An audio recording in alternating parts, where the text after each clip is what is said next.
My fiancée texted, "Wed's off. Keeping the ring, though." I said, "It's yours."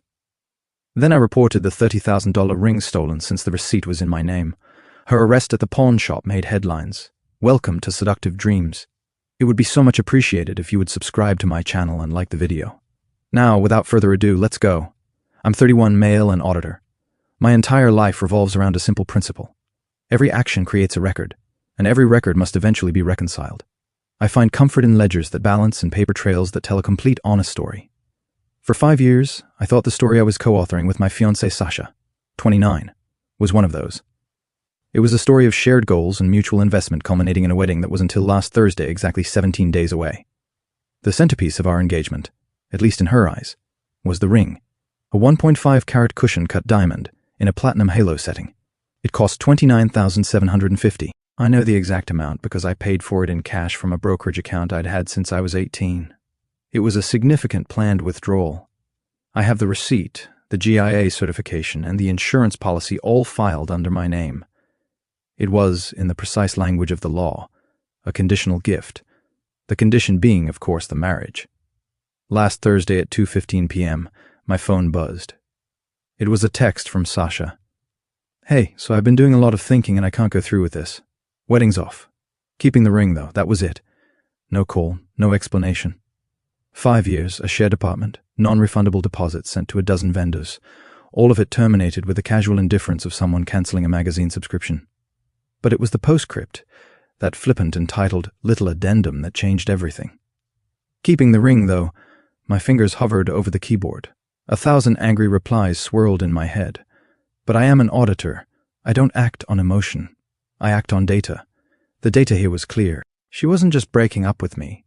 She was announcing her intention to commit a crime. Grand larceny, to be specific. So I replied with a single 2-word text that would become the first entry in a new, very different kind of ledger. "It's yours." She sent back a thumbs-up emoji. She thought I was a spineless fool, a heartbroken sap who would just roll over. She miscalculated. My text wasn't a concession. It was an acknowledgement of receipt. I was confirming her stated intent. It was my Exhibit A. For 2 days, I did nothing. I let her tell her story to her friends and family. A story, I'm sure, in which I was portrayed as boring or not ambitious enough or whatever narrative suited her. I let her believe she had won.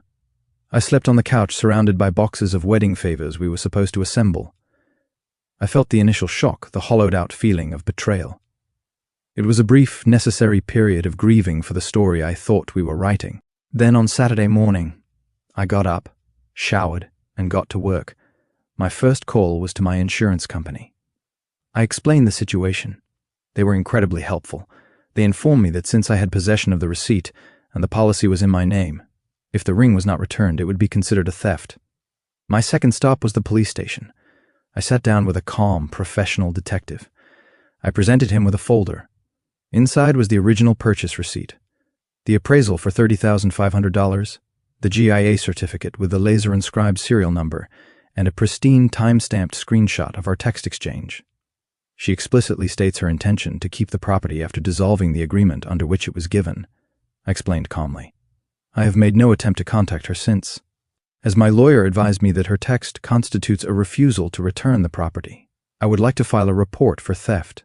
The detective looked through my documents, read the text, and nodded slowly. He understood. This wasn't a messy, emotional breakup dispute. This was paperwork. This was a clean, undeniable paper trail. He took my statement. A police report was filed. He told me they would enter the ring's serial number into a national database used by pawn shops and jewelers. He said, "People who do this usually get impatient. They have an expensive asset they want to liquidate. She'll surface." I walked out of the station and felt the cold, quiet hum of machinery set in motion. Sasha thinks she's walking around with a $30,000 fashion accessory. She's not. She's walking around with a piece of evidence linked to an active felony investigation. She just doesn't know it yet. The books will be balanced. It's just a matter of time. Update 1.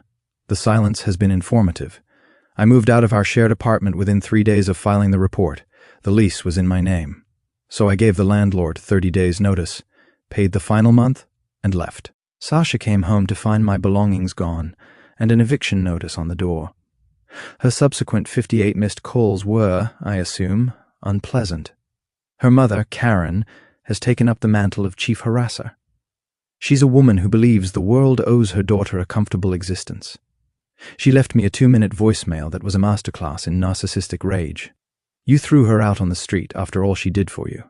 She is keeping that ring, Liam, as compensation for the 5 years you wasted. Compensation.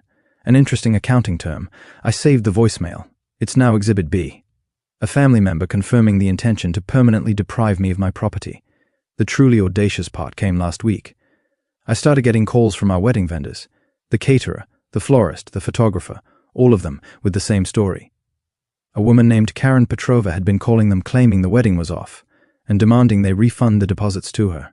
She was trying to claw back my non-refundable deposits and have them sent to her personal account. The photographer, a sharp guy named Ben, was the first to alert me. Your ex-fiancée's mom just called me, he said. Tried to tell me you two had mutually decided to have me refund the $5,000 deposit to her. Sounded fishy, so I thought I'd call you. I spent 2 days calling every vendor, explaining the situation, and apologizing for Karen's behavior. I provided them with a copy of the police report number as proof that this wasn't an amicable split. Most were understanding. I've lost about $18,000 in deposits, which stings, but blocking Karen from hijacking that money was a small, satisfying victory. It also created Exhibit C, documented evidence of attempted fraud establishing a pattern of behavior. Yesterday, I got a call from Detective Miller, the officer handling my case. Mr. Hayes, he said, his voice all business. Just wanted to let you know, we haven't had any hits on the serial number yet, but this kind of thing is a waiting game. I did get a call from a woman claiming to be your ex-fiancée's mother. She had some very colorful things to say about you. I can imagine, I said. She demanded I drop the bogus charges.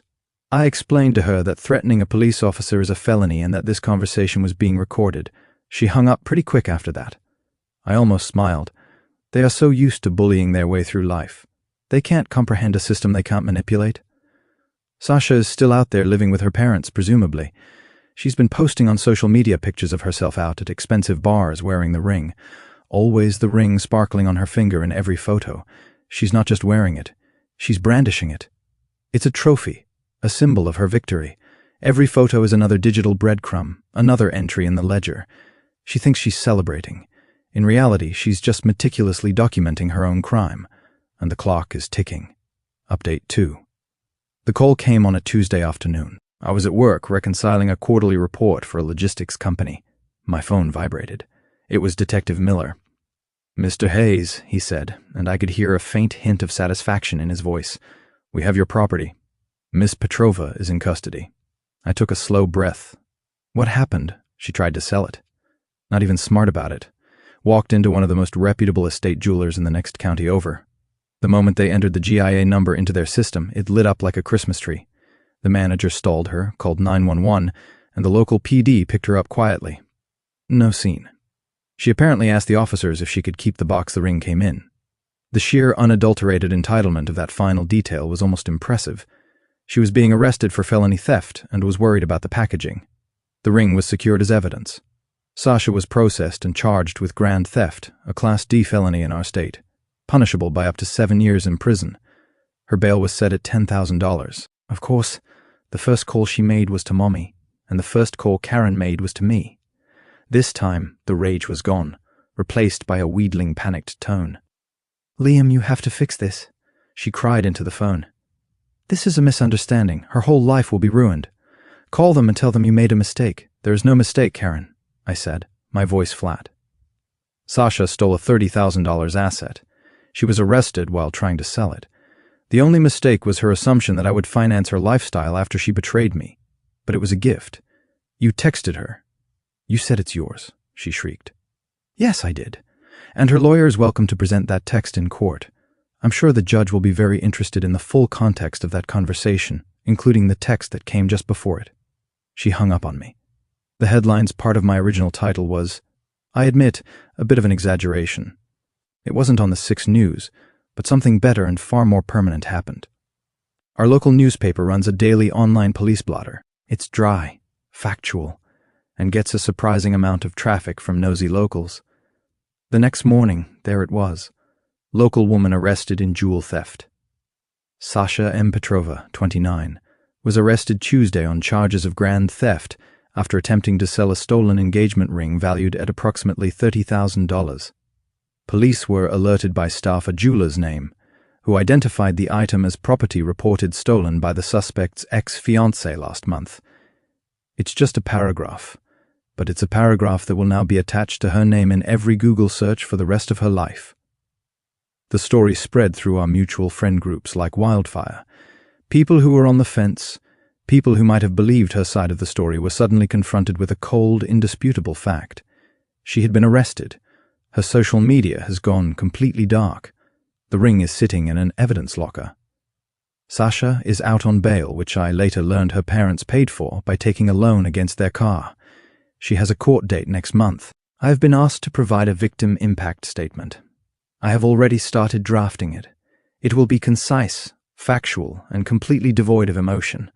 It will be, in short, a perfect final entry for the ledger. Final update. The past few months have been a slow, grinding education in the legal system.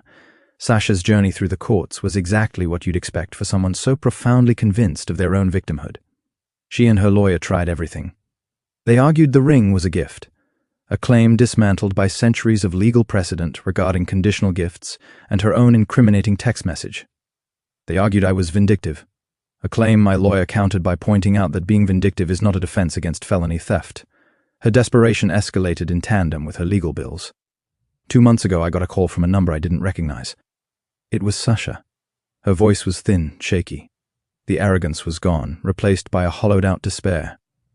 "Liam," she started, "you can't let this happen. I'll lose my job. I'll have a record. My life will be over." "Your life isn't over, Sasha," I said, my tone as neutral as a dial tone. "But the life you thought you were entitled to, the one built on other people's money and a lack of consequences, that life might be. That's not my decision, it's yours. Please," she begged. And now the tears were coming. "I'll give the ring back. I'll do anything. Just tell the DA you want to drop the charges." "That's not how this works," I said calmly.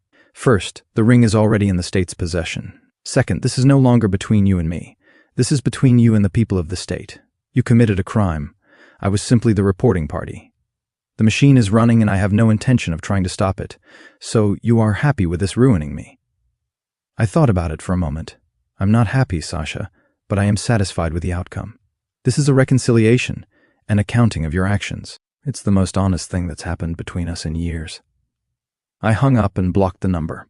Faced with a mountain of evidence and a prosecutor who was not impressed by her theatrics, Sasha took a plea deal.